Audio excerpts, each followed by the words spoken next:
Bonjour et bienvenue chez moi dans la forêt. Bon, comme d'habitude, on continue la vidéo. Et aujourd'hui, j'ai eu une idée d'aller à la nature et filmer le petit cours de yoga pour vous. L'idée, qu'est-ce que vous pouvez faire sans tapis, debout. Bon, les conditions des météos sont comme ça. La majorité de l'année, on n'a pas de possibilité de dérouler notre tapis et d'être bien à l'aise, bien confortable, le soleil. Bon, voilà. D'ailleurs, c'est ça la différence entre yoga en Inde, yoga indien et yoga intégral. Donc, on intègre les éléments qu'on a besoin pour notre climat, pour nos conditions. Si vous avez eu expérience de vivre dans les pays subtropicaux, vous pouvez sentir tout de suite la différence dans le métabolisme, dans comment vous dormez, comment vous sentez, voilà. Moi, j'ai senti tout de suite la différence, c'est la très grande différence. Et d'ailleurs, ce qui prouve que le corps humain, il était construit pour vivre dans ces conditions-là, mais pas dans les conditions de l'Europe occidentale. Et d'ailleurs, je vous propose de vous renseigner sur l'histoire alternative de l'humanité, les sciences alternatives, etc., quand il y a beaucoup trop de choses qui ne collent pas avec la théorie qu'on enseigne dans les écoles. Donc, c'est juste une théorie comme les autres et pas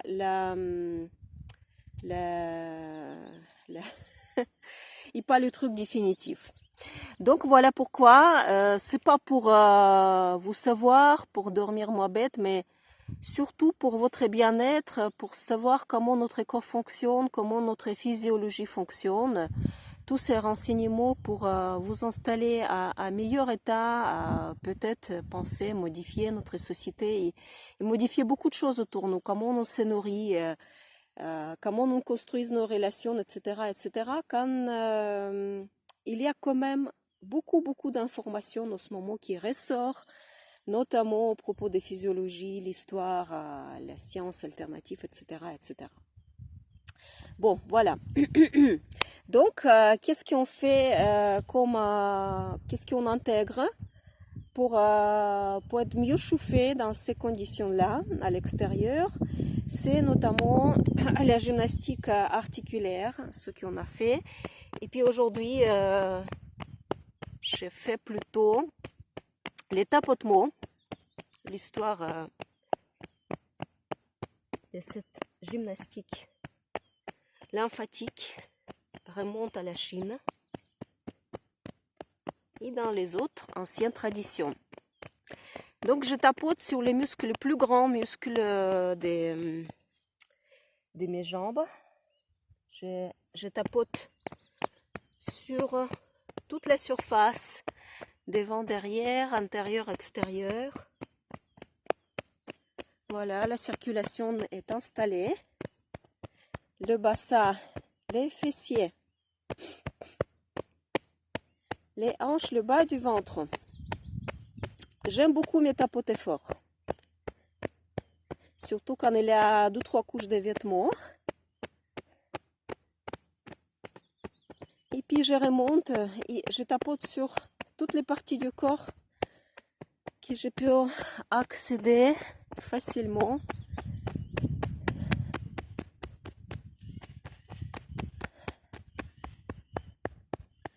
Et puis les bras,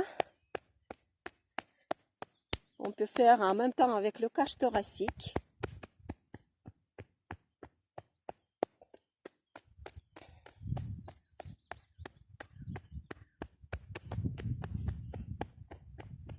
Les épaules.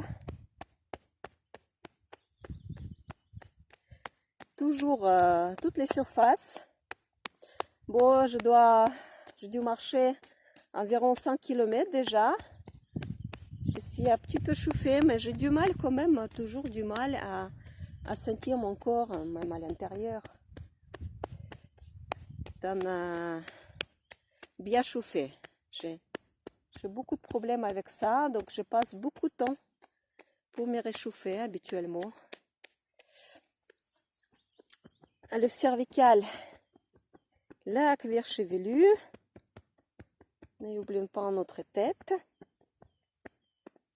Et puis voilà, c'est parfait, on est prêt pour commencer quelques asanas.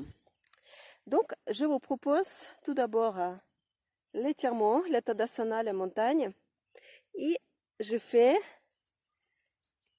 d'ailleurs quand on fait debout, dans la nature, c'est bien faire dans la dynamique. C'est aussi le moment qu'on intègre dans le yoga, la dynamique, pour mobiliser les articulations. Donc, à bout de 5-6 mouvements, on peut s'arrêter, le dos parallèle au sol. J'étire mon sommet, mes poignets et mes bouts de doigts. Loin, loin, loin, loin, loin. Très bien. La posture des chaises, le favori de mes postures debout.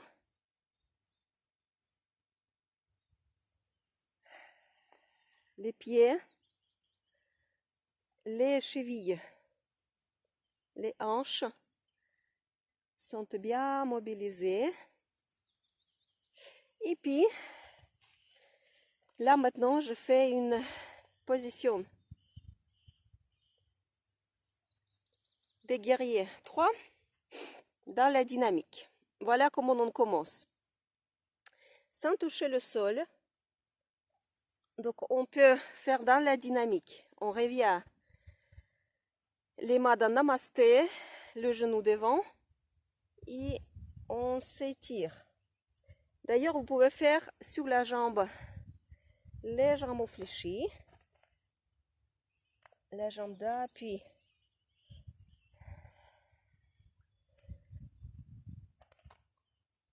Très bien, on change la jambe.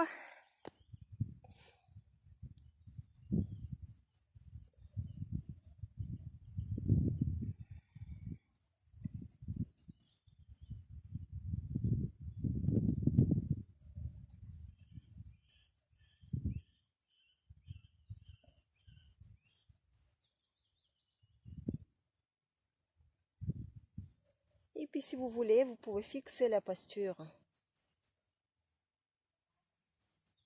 Et puis, on continue avec les jambes largement tendues vers le côté. Je fais l'étirement diagonal. Regardez par quoi je commence.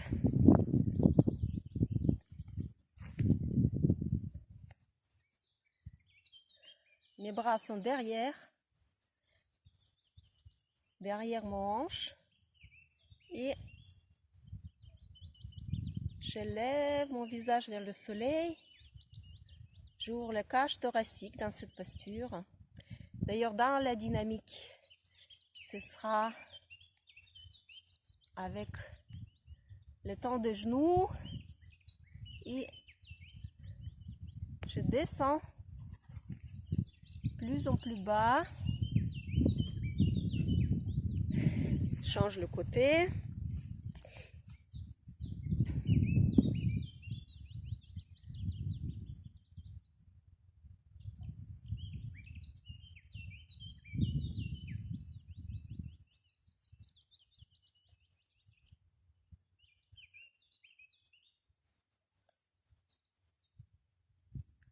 Une belle posture, si quelqu'un vous voit dans le parc pratiquer yoga, les beaux alignements de votre corps, ce sera très agréable de montrer cet exemple.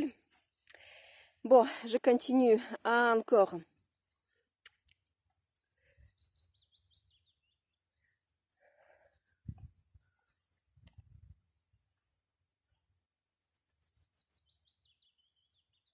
Mes étirements en avant. Et je détends mes hanches dans Kakasana. Je reste quelques petits instants. D'ailleurs, vous pouvez faire les petits mouvements avec les genoux si vos talons ne touchent pas le sol. Donc, ce serait bien de faire bouger vos hanches avec le mouvement des vite.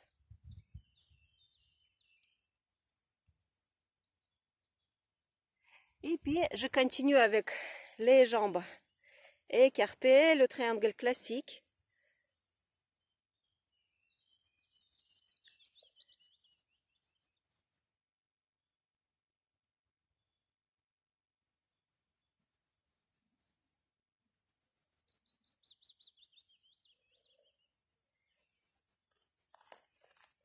Je change ma jambe.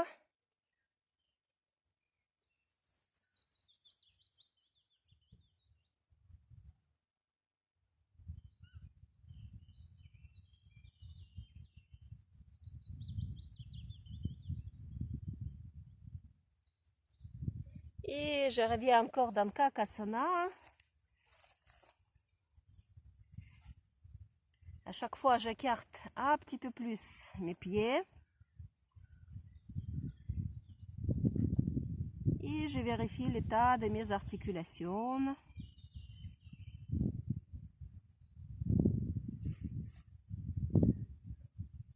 Voilà, on revient debout. Donc, une variation des postures de balance. Si vous ne voulez pas toucher avec vos baskets les pantalons, c'est tout simplement, vous tenez votre genou avec les bras tendus. Le sommet et toute la colonne, vous sentez beaucoup de tonus.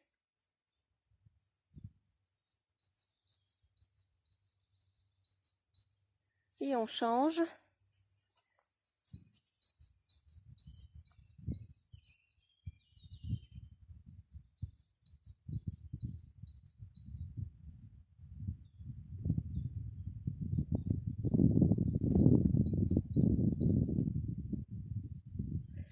Donc, on a contracté la partie faciale et un petit peu tendu la partie dorsale. C'est tout au contraire maintenant. On va tendre le face et contracter le dos.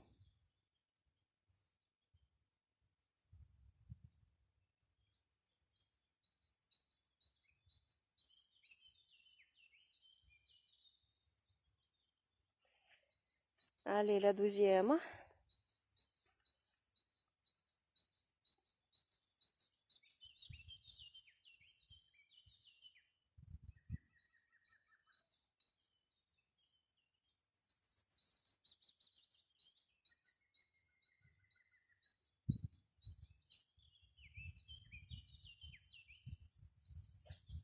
Parfait. Et le petit exercice pour les bras, pour les épaules et pour détendre aussi le haut du dos. Surtout si vous avez le blocage quelque part dans le dorsal. C'est emmêler vos bras à partir des coudes, les avant-bras, les poignets et les mains. Et vous observez les sensations dans votre haut du dos. Il y a toujours une possibilité de tenir cette position pendant 1 minute. Si votre haut du dos est sensible, le cervical est sensible, vous pouvez changer plusieurs fois, les emmêler autrement et puis faire tourner plus les avant-bras à chaque fois, les tordre plus possible.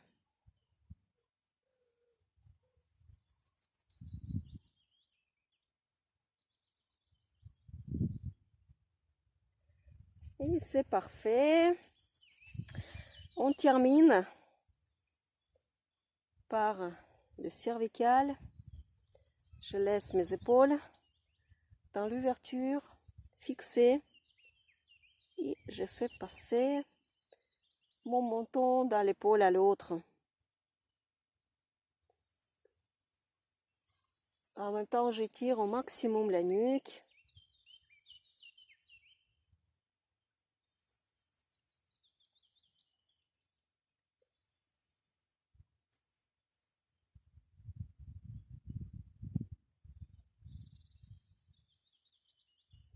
Voilà. Et pour terminer, pour replacer le Shavasana classique, je vous propose de faire la posture partiellement inversée.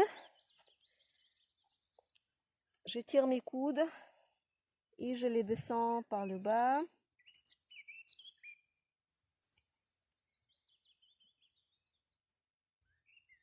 Légèrement doux dans le dos. Et je reste dans cette position un minimum 1 minute. Après, vous observez comment elles sont vos sensations dans le globe oculaire. Si ça presse pas trop dans les tempes, la tension sanguine dans la tête doit être supportable. Bon, à un moment donné, vous pouvez lâcher les bras et laisser descendre vos mains sur vos pieds.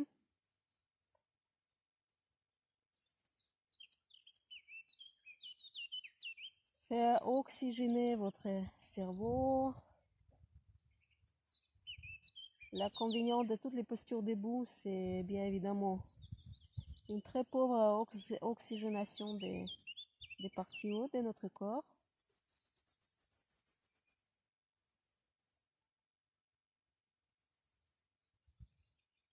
Et là, le travail hormonal des systèmes hormonaux, le renouvellement des systèmes hormonaux endocriniens.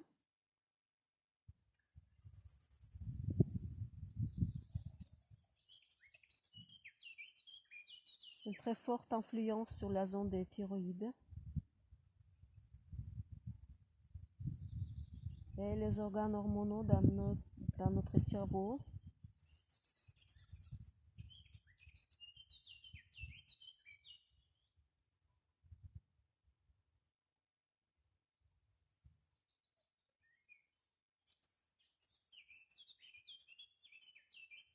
Plus vous pouvez rester dans cette posture, plus l'effet d'oxygénation est prolongé.